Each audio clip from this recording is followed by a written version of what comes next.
Equity Mate. I will say this about investing. Everything you do learn is cumulative. What I learned at 20 is useful. Equity. Welcome to another episode of Equity Mates, a podcast that follows our journey of investing. Whether you're an absolute beginner or approaching Warren Buffett status, our aim is to help break down your barriers from beginning to dividend. My name is Bryce, and as always, I'm joined by my equity buddy, Ren. How are you going? I'm very good, Bryce. I'm pumped for this episode. The markets are down. Well, we had a good week last week, but overall 2022 has been tough. And we've taken the opportunity to speak to as many of the experts in the Equity Mates network as possible, learn from them, see what they're looking at, and we've got a great expert today. I'm excited for this one. I'm so excited as well, Ren, that I couldn't wait to get into it. I forgot to press record when we started this. So for the second time. Back by popular demand, it is our pleasure to welcome Roger Montgomery. Roger, welcome. Great to be with you guys again. So we are recording, which is good. And Roger is the Chairman and Chief Investment Officer at Montgomery Investment and has been on the show a couple of times, as well as on our AusBiz channel. So make sure you go and check that out if you'd like even more info on what Roger does at Montgomery Investment. But Roger, so much going on in markets. We'll start with just sort of your general thoughts. Sure. How do you sort of summarize what's going on at the moment? So we've had an enormous compression in PE ratios, and historically that happens every time interest rates go up or inflation accelerates, right back to the 70s. We've just had the biggest sell-off in bonds since the 1980s, and in response to that, PEs have compressed. And what's interesting is the S&P 500's off about 18% or thereabouts. PEs have compressed by about 20%. In aggregate, there's stocks that have compressed a lot more than that. We'll get into those. A lot of them don't have E though. Yeah, that's right. There's no earnings in those ones. But where the P, and so what that tells you is that the fact that there's sort of a reasonably high correlation between PE compression and the market fall tells you most, if not all, of that market fall has been the result of PE compression. It hasn't been because earnings have declined yet. In fact, earnings estimates are still rising. The FactSet data for consensus earnings shows the last update, analyst earnings expectations for both 2022 and 2023 have gone up. What's actually happened, if you dig down a little bit more, is revenue expectations have declined slightly, but profit margins have gone up. And so the net effect has been a rise in profits. So at the moment, all of the stock market fall that we've seen has been this PE compression. If we get earnings declining, a lot of economists are forecasting a recession, or some are, not all of them are, but they're all forecasting lower growth next year. If we got a recession, then what you'd find is the sell-side analysts that are responsible for feeding the data into those FactSet consensus estimates, a lot of those analysts would be reducing their earnings expectations or derating. And in that case, you then get PE compression and then another leg lower because you get earnings declines. And we're not there yet, and we're seeing the market bouncing. So, Roger, you just mentioned there that they expect revenue to drop, but they expect profit margins to increase, which doesn't seem to gel with the idea that inflation is running rampant across the economy. Indeed. And in particular, producer price inflation is up. That wouldn't suggest that profit margins are going to expand. So what's the thinking there? Well, I think at the moment the sell-side analysts are optimistic, and I'm just reading between the lines, they're optimistic that these companies will be able to pass on the price increases, partly because people's wages are going up, because the labour market's really tight. But then you'd expect revenue to be up as well, wouldn't you? Yeah, indeed. Well, you'd expect revenue to go up and you expect profit margins to expand, and both, that's right, both would go up, but that doesn't seem to be happening at the moment. So we're calling out sell-side analysts here. We're going hard early. So it tells me that, what you really need to be doing now is thinking about individual stocks. The macroeconomic picture has really driven a lot of what's happened in the market so far. And until we see the US Federal Reserve and the Australia's RBA working to contain short-term inflation expectations, you're probably not going to see a sustained rally in stocks. Having said that, though, today I literally just instructed my bank to add to an investment in one of the funds that we distribute in Australia, run by Poland Capital in the United States. They've got a small and mid-cap fund called the Poland Global Small and Mid-Cap Fund. I invested in that at inception, put in what would be a lot of money for a lot of people, but relatively small proportion of my portfolio because it's global small caps. When we started distributing in Australia, the PE of the portfolio was 44. The PE is now 25. Wow. So the portfolio has fallen by about, what's actually happened, about 70%. 70% of the decline in the unit price has been due to PE compression, and about 30% has actually been earnings growth. So the portfolio is off about 35%. Now, most people would think, oh, that's terrible, you must be panicking. Well, no, in fact, I'm not.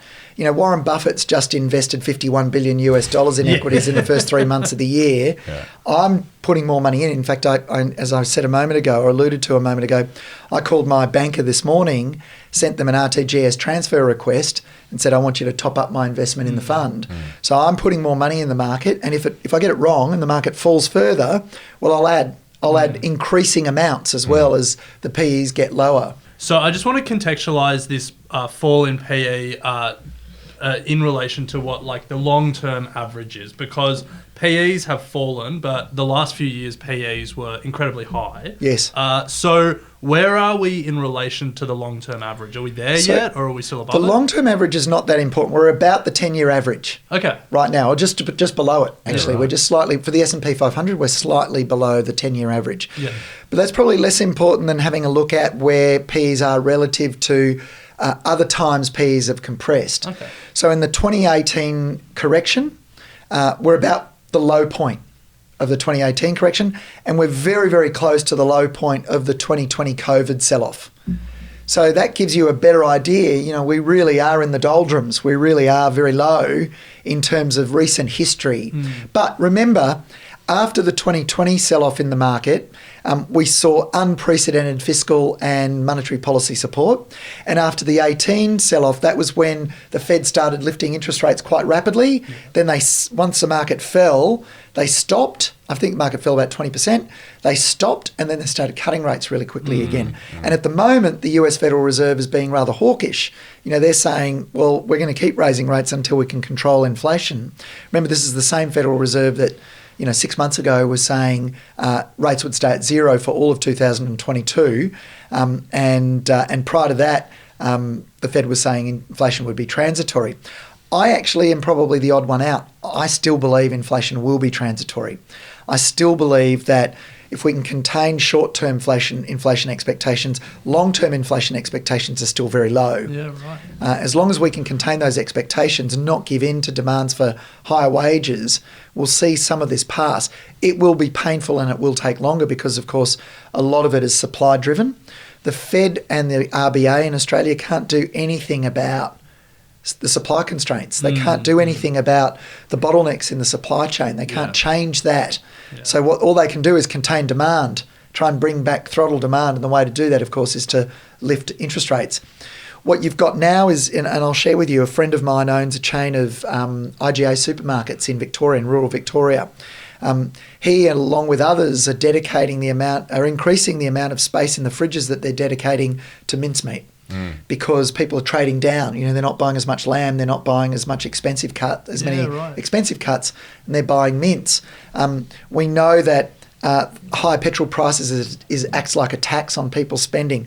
We know higher interest rates acts like a tax. You know, we know the US dollar acts like a tax on the rest of the world. And so, all of these things are having an effect on people's ability to spend at the same time that house prices are coming off, not only in Australia, but in the United States. In Canada, we're seeing it. In New Zealand, we're seeing it. It's happening as well here. It started. And so people are feeling less wealthy. So the combination of those two things is enough to contain spending. So I don't think that central banks will need to raise rates quite as much as what the market currently expects. Yeah, that is super interesting. And I remember when we spoke to you late last year, you were very, Sanguine. bullish on the fact that, inflation is transitory and this is something that we'll sort of get through. So I guess if you still sort of believe that, how are you positioning your portfolio at the moment or thinking about investment opportunities now versus everyone else who's now saying, forget the growth, get into the industries that are inflation proof? So defensive stocks, the typical sort of, your more mature businesses that have stable income streams, that's where everyone went to at the start of the sell-off. Yeah. And now, relatively speaking, those stocks are expensive. So it's the growth stocks that have fallen the most. It's the quality growth that's fallen the most. So if PEs, there's some basic arithmetic that's really useful knowing when it comes to investing. If you buy and sell a stock on the same PE ratio, your internal rate of return equals the earnings growth. Yep. Right? So if you buy a stock that's earning $10 today on a PE of 10, you paid $100 for the shares. If it grows at 15% per annum, you're going to double your money in 5 years. Right? You're going to get 15% because the earnings are growing at 15%. Your return matches the earnings growth rate. And so now that PEs have compressed, you're getting these stocks quite cheaply. I mean, the reaction in the market has been unbelievable. You know, there's a discretionary telecom provider called the stock's ABB. They basically said that their subscription growth was slowing slightly. They announced that it would impact their revenues to the tune of 1%. The stock fell 35% that day. Jeez. You know, so you're getting these overreactions, and you've got to remember that old Buffett aphorism, which was, you know, be greedy when others are fearful and be fearful when others are greedy. Well, right now everyone's super fearful. So it is really important to be investing during this time. So back to your question, which was, you know, what are you investing in? Well, there's a couple of themes. So one of them is we want to go for things that are structural growers. You know, we want to look at companies that really aren't sensitive to changes in economic circumstances. So, for example, Macquarie Telecom is a business that fits that mould. You know, it's a business that we know it's selling enterprise-level cloud and, you know, and defence-level data centres. And so it's got growth ahead of it, and as it fills out its data centres there in Epping or Macquarie Centre, near Macquarie Centre in North Ryde in Sydney, it's going to just start throwing off cash when it's fully tenanted, and it'll be able to increase the rate that it charges for those services. And guess what? Someone like a Canadian teachers' pension fund will come along and take it over. You know, that's the sort of business that we like. And another thematic that we think makes sense is quality growth. So these are your classic businesses like ARB. They've fallen 35%. You know, there's been some pull forward demand, so there's going to be a bit of an air gap in terms of their earnings, and the market's really nervous about that. But that's why you can buy it not at $55, you can buy it at $30 today. You know, it's fallen a long, long way, and this is run by the Brown brothers, and it's an extremely high-quality business. You know, they're generating 22, 23% return on equity, got no debt to speak of. They've made some tactical acquisitions and raised some money over the last 10 years, you know, and I reckon they're worth about $28. Now, will you get to buy it at a discount to $28? I don't know, but I've already bought some, you know, thinking that, you know, they're worth... You know, they're worth close to value, or they're trading close to what they're worth. And I'm owning them for 5 years. You know, everything that we do at Montgomery and with the funds that we partner with, everyone's thinking, if I was a grizzly bear, and I went into hibernation for 5 years and I came out and opened my eyes and had a big stretch, would I be worried about the things that we're worried about today? Probably not. The world's moved on from those things. And we might look back on this period and go, wow, I can't believe I got to buy that company at that price. Yeah. But having said that, the caveat is that we do get much more broad acceptance of the possibility of a recession. So notice I didn't say we get a recession. We just get broad acceptance of the possibility. You just need sentiment to change towards the possibility of a recession, and that's enough for people to bring down their earnings estimates, and then share prices fall. Then that sets you up again. You know, there's a silver lining to all of this, because what happens at that point is that markets have a much easier ability to actually beat analyst expectations, and then you get re-rates.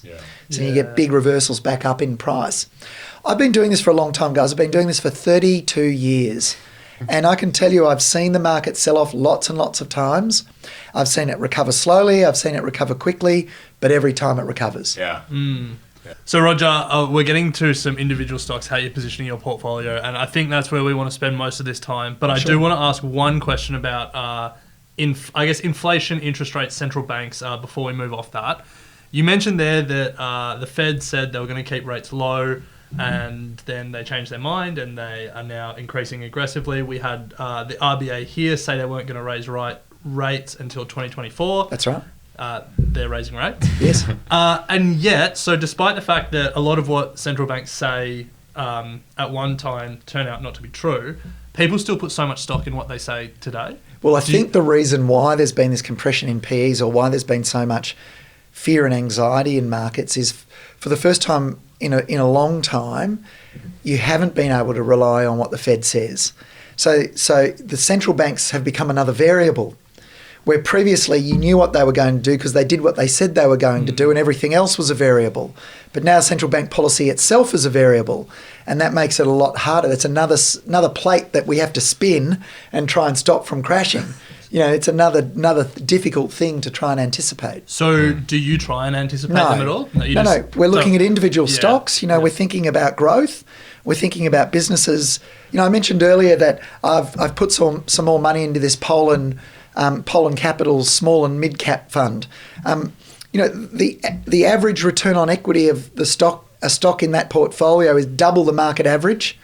Earnings growth is expected to be circa mid 20%, sort of 25% for the next 5 years, and you can now buy it on a PE of 25, whereas in October last year it was 44 times earnings. Yeah. So you've got this great growth. These are companies like Thule. If you ride bikes, Bryce, I know you ride bikes. Yeah. You'll know about Thule roof racks and bike carriers. Yeah. Well, in 140 countries in the world, Thule is number one. It's a global small cap. There's only 200 countries in the world, and in 140 countries in the world, it's number one. So and it's. I haven't heard of it. Thule?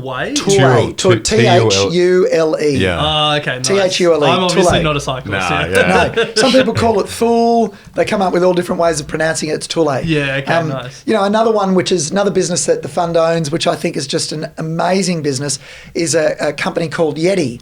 Yeti have a cult following, Y-E-T-I. The microphones? No, okay. they make Eskies. I'll shut up.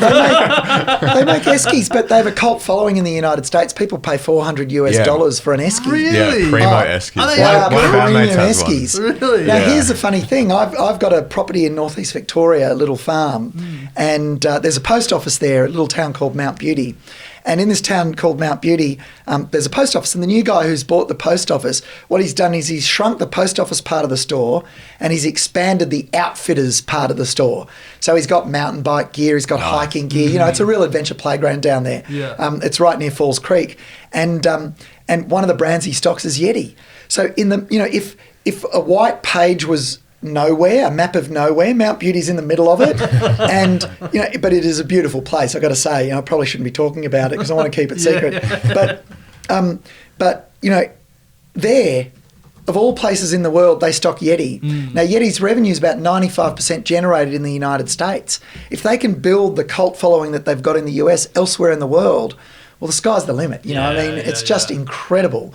So and if you like gin and tonic, Fever Tree, make a really great brand of tonic. They've got a really, really interesting strategy for rolling out their tonic water and displacing the incumbents in every country they go into. What they do first is they go into the pubs, they go into the bars, and they only supply it to bars and pubs. So people order a G&T or another drink that's got tonic in it, and people, the bartenders pour it, and everyone who's never seen Fever Tree before say, what's that? And they explain what it is.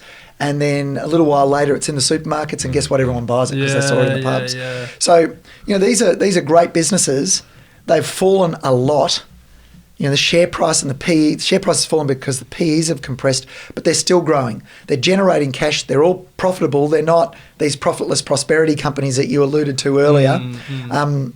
And these are the sort of businesses we want to be investing in. And you want to be, as I said earlier, you want to be hungry or greedy when everyone else is fearful. Yeah, I love that. Well, Ren sold his car this morning just to get some liquidity. Getting liquidity however I can. Needs to get into the markets. I'm glad you mentioned it. I sold my car nice. 2 weeks ago.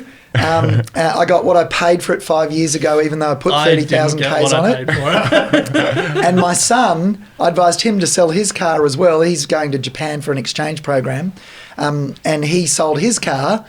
He was going to keep it because he was only going for 6 months. He was going to keep it, and I said, mate, second-hand car prices are going to drop, and you want liquidity, so sell your car now and just buy a scooter. And, get an electric scooter. So he bought an electric scooter, and he's Away you riding go. around on Away you that, go. catching the train. And I think second-hand car prices are abnormally high, and everyone talks about supply chain bottlenecks and you can't get a new car. You will be able to get a new car. Yeah. It'll take a year or two, but you will be able to. And when that happens, second-hand prices are going to plummet. And they'll go back to what they should be. They won't go back 10% or 15%. They'll drop 30, 40, 50%. It's really testing everyone's, everyone's so used to now being able to get everything they want here and now. I went to buy a new computer yesterday, and Apple's usually 2-day delivery. Yes. 12 weeks at the moment. Wow, which is there you go. 12 weeks, yeah. And I was just blown away for a company that prides itself on, we will get this to you. I mean, So they'll in get the it meantime, to you're going to use a stone tablet? yeah. So, Roger, I just do want to close out the inflation piece. What indicators or, over what period of time will it take you to consider that it might not be transitory? Like, what would it take for you to say, If short-term inflation expectations creep into long-term inflation expectations. So at the moment, if you look at the 2-10 Treasury spread, which is the yield difference between 2-year bonds and 10-year bonds, you can see that that's inverted. If you look at the TIPS, which is the Treasury inflation protected securities, that's inverted. That tells you that the bond market, at least, forget about what the equity market thinks, but the bond market at least thinks that inflation is transitory. That longer term inflation is going to be much, much lower than current inflation rates. If that starts to flatten and steepen, then that would be a signal that short-term inflation expectations are starting to infect long-term expectations, and then the banks would have to be a lot more hawkish, and that would be a much more negative scenario. Yeah, right. Now, Roger, before the break, we've covered a lot of ground already, but you've mentioned 5 stocks, and I've been madly typing as you've been talking, just so I'm getting them all down. Macquarie Telecom, ARB, Thule. Tool. See, they come up with everything but the right name, Tool. which is I probably... was just testing you. No, very good, very good. Yeti, not the microphones. No. Not the microphones. And Fever Tree. I had a quick look at all of them. All profitable. All have a PE ratio. Yes. And We try and only invest in quality, right? Yeah. And I want to turn this conversation to unprofitable tech, because that's the part of the industry that's really hurting. Yeah. Here, we're seeing zip down 90%. Overseas, we've seen similar stories play out. But I want to start with this question. Those 5 are all profitable. Would you invest in an unprofitable tech company? Do you know what? There is a scenario where our small cap fund would do that, and that's because those profitless prosperity stocks are more leveraged to a recovery in the stock market, right? And so they go up the most. So things like, I wrote, and I'm not suggesting these companies now, but I wrote about WeWork and Peloton and those businesses last year and the year before when they were at all-time highs. When it was absurd that WeWork was trading at a higher market capitalisation than all of the property owners that it was renting properties from combined. And then Peloton, the idea that Peloton, which sells a stationary bicycle, was worth $18 billion or whatever it was at the time. It might have even been higher than that. That was just crazy.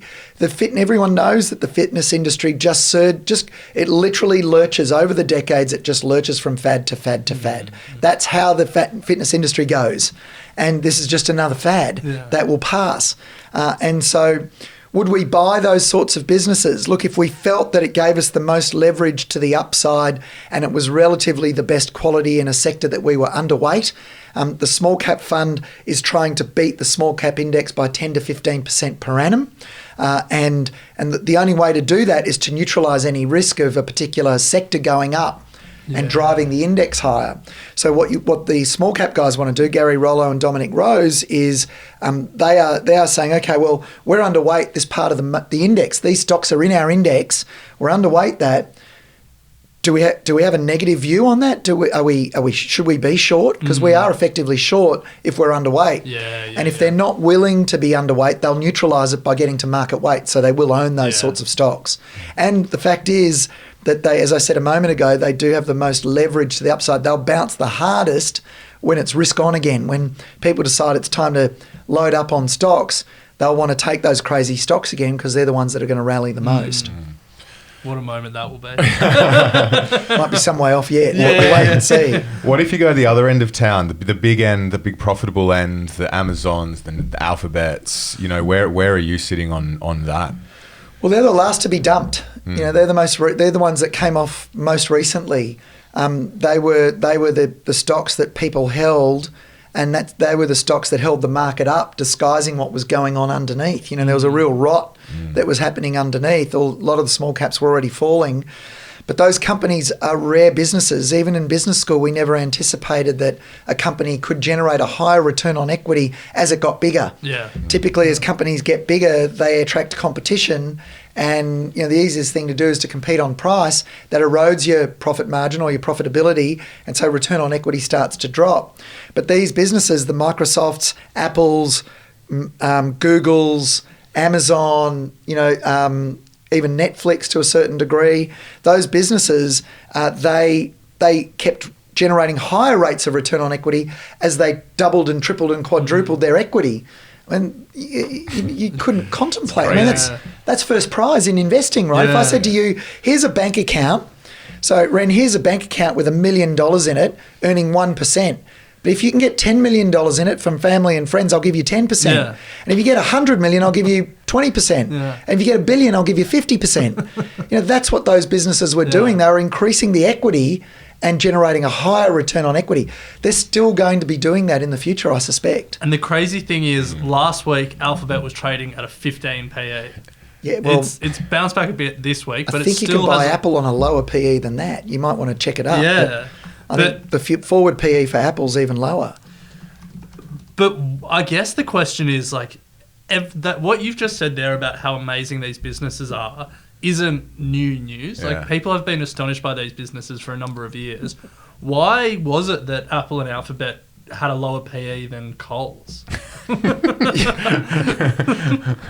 You're asking me to explain sentiment. Yeah. You know, why do people do what they do? Why do people do what they do? I mean, this is why I love the stock market so much as a place to work, because people are irrational with money, and you put them all in one room, in one place, and you get them to trade with their money where they, you know, it's not like property where it's marked to market once every 10 years. You know, it's when you sell it, when you trade it, or 7 years, it's marked to market every minute. Yeah. And so it reacts much more quickly to reflect people's change in sentiment, and it can build on itself very quickly. I can't explain why people do what they do, but I'm glad they do. Yeah, creates opportunity. Correct. Yeah. You know, and I'm, as I said earlier, I'm investing for 5 years plus. I'm not investing for tomorrow or next week or next month. And so I see ARB or Reece or REA Group or Fisher and Paykel Healthcare or Cochlear or CSL or Macquarie Bank.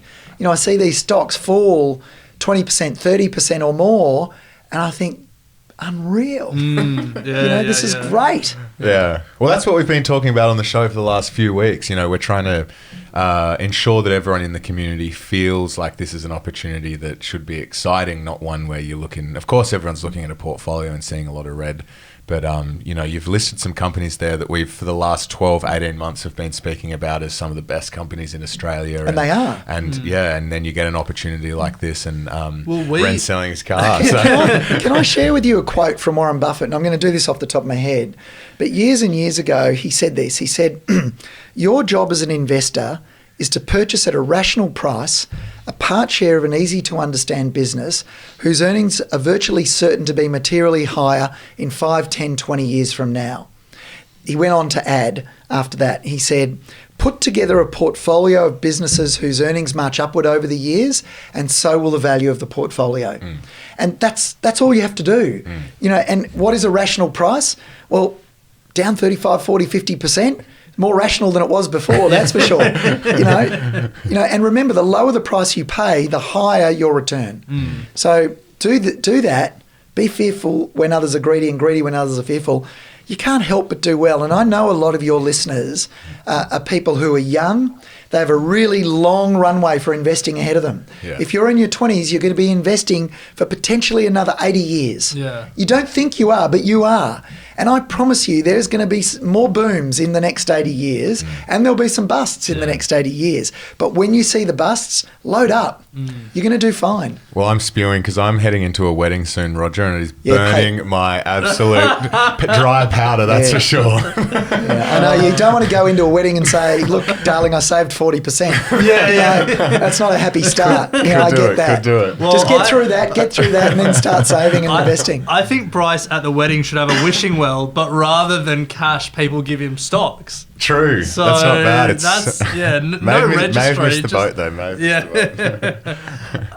So Roger, you said there, and you made it sound so simple. Buy great businesses with growing earnings at a rational price, and Sure. I think where people get tripped up is the rational price part of it. And Yes. I want to give your book a shout out, Valuable. It's a really good one.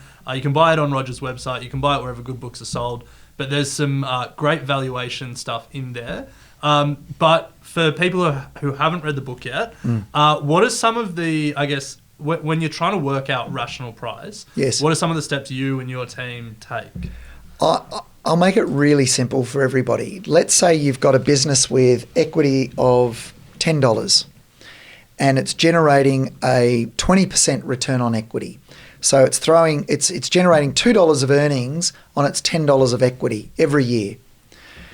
What would you pay for that 20% return? Obviously, if you could buy it for $10, you're going to get 20% a year. You'd own the whole business. Yeah. Right? Just buy the whole thing. Forget about the stock market. Turn the stock market off and just own the whole business. Well, in this environment, I'd be happy with a 10% return. So I could pay double the equity. I could pay $20 for that $10 of equity, and I'm going to get a 10% return. So what I do is I search the market looking for those opportunities. Where can I pay the lowest multiple of equity for a business that's sustainably going to generate a high rate of return on equity? And that's all I'm trying to do. So wait for the really bad days, when the NASDAQ closes down 4% or 5% or 6%, and it's going to be a bad day on the market in Australia the next day. Those are the days where you get some really crazy overreactions. As I said earlier, there was a stock that downgraded their revenue by 1% and the shares fell 35%. I mean, that's what you want. Yeah. Those sorts of businesses. But, the question investors should ask themselves before they invest in any shares, don't ask yourself, is this stock going to go up tomorrow or next week or next month? Ask yourself this question. Is it going to earn a lot more money? Am I sure it's going to be earning a lot more money in 5 years from now? Because then the answer to that question raises a whole bunch of new questions, such as who's going to stop it from earning more money? When it starts earning more money, are there other entrants that have got deeper pockets that could compete with it more effectively? I get offered opportunities to invest in unlisted businesses all the time. So what I'm always looking for is, who's going to knock this business off its perch? How can I be sure this is going to be yes, it's obviously a very good business now, but who is going to knock it off its perch? How can it be knocked off its perch? Why do I believe that these guys are going to win? And that's what you want to ask. Is this going to be the company that dominates its competitive landscape in 5 or 10 years? If it's doing it today, will it sustain it? If it's not doing it yet, how's it going to get there? Answer that question, you'll know whether or not it's going to earn a lot more money in the future. Yeah. So, Roger, before we just turn to a couple of stocks to close Sure. out, for those in the community who are sitting there with a bit of dry powder or selling cars to get some cash or thinking about, hearing everyone say this is a great opportunity, but, also knowing that it's, you don't want to try and be timing the market or waiting for the bottom. What are some simple strategies or ways to think through about entering the market at times like this, or the process of buying into a falling market? Turn the stock market off. Turn off all the noise. You don't need it. It's just distracting you. When you buy a house or you buy a farm or you buy a Domino's pizza franchise, do you go on the screen and have a look at where it's trading at lunchtime? Do you come home and you say, oh, darling, 2 betters are going through the moving average. We should sell and buy a 1 better. You don't. Nobody behaves like that with other assets. So why do you behave like that with stocks? Turn the stock market off. Don't think about it and just look at the business and say, you know what? I reckon this business is a really good one. I think it's got, structural tailwinds. It's going to keep growing irrespective of what's happening in the economy. Okay, turn the stock market back on now. Where's it trading? Oh, gee, it's fallen 40%. Fantastic. I'll buy it. Then turn the stock market back off again. Stop looking at it, and put it in the bottom drawer. And you want to keep up to date with how the business is going, but you don't need to keep up to date with how the price is going. Because if the business does what you analysed it would do, then the share price will look after itself. Awesome. Love that. All right. So to close out, Roger, you've already mentioned, as Ren said, a couple of great stocks there, but are there any others that, you've dropped that 30-40% that are really getting you excited at the moment? Yeah. So IDP Education, the code's IEL. That's a business that we think is going to see some really, really strong growth in earnings in the short term. And because for a number of reasons, which I'll talk about in a moment, but longer term, they're going to continue to do well. What they do, they run the IELTS, which is the International English Language Testing System. So if you want to get a job in Canada or the United States or in the UK or in Australia, you want to become a resident or you want to become a citizen, you got to do the IELTS test, you've got to do the English language test, and it costs money to do that. They run that test globally. And they also do a lot of university placements. And they run those university placements with Cambridge and Oxford. They've got university partners. They've just bought out one of their university partners in India. India is one of the fastest growing for university placements into English-speaking countries. And the other thing that's been the other problem that they've had is that they haven't been able to raise price very much. And the reason why is they've been competing with their partner in India. They've bought their partner out. There's no competition anymore, so they'll be able to increase prices. And a large portion of that price increase is going to drop straight to the bottom line. So they're going to see rapid growth in earnings in the next couple of years.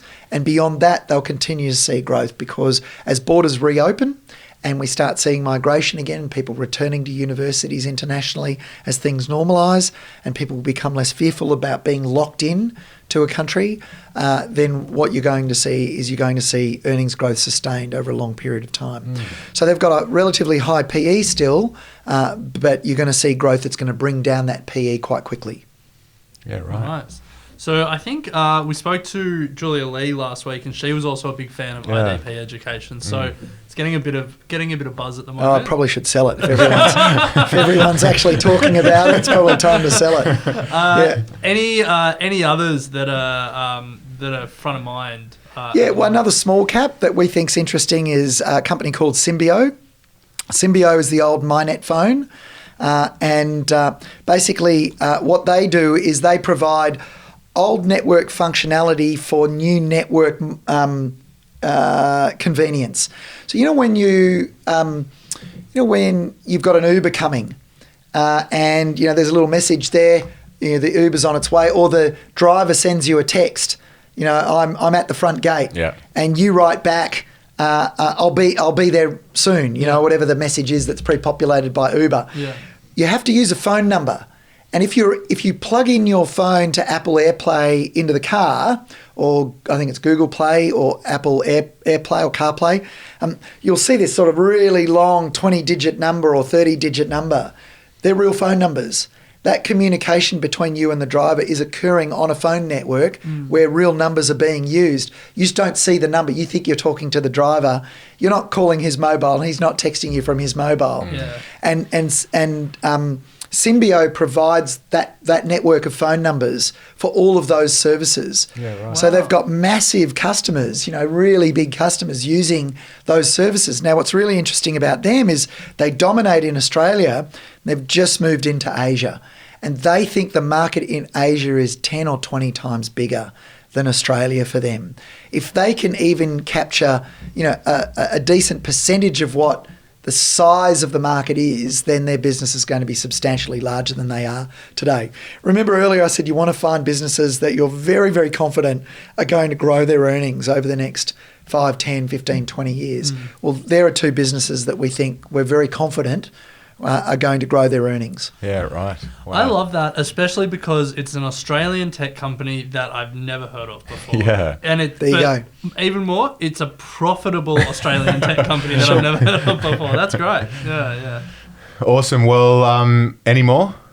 Oh, look, I've got dozens and That's dozens. a dangerous true, question to dangerous. ask. Why don't, we, Yeah. why don't we come back, get me back next we'll time? get you back next time. Okay. So just to close out, we had a few that you mentioned throughout the episode: Macquarie Telecom, ARB, Thule, Did you Yeti, get it right? Yeah, too late. Yeti, Fever Tree. You rattled off Reese REA Group, IDP Education, Symbio. So plenty of opportunity, and I know the list is extensive, and we'll definitely have to get you on. But Roger, thank you so much. It's a pleasure. It Great was, to be with you guys again. Always love talking to you guys. Yeah, it's great. It's It's so much seamless fun. for me because you make it so easy for me. Roger, you make it easy for us. Oh, no, you're very kind. You're very kind. Yeah, Thank you. seriously, that was enjoyable. I learned a lot, as I always do, and I'm sure the Equity Mates community did as well. So thank you Fantastic. so much for your time. A pleasure, guys. Look forward to seeing you again. Thanks, Roger. I will say this about investing. Everything you do learn is cumulative. What I learned at 20 is useful.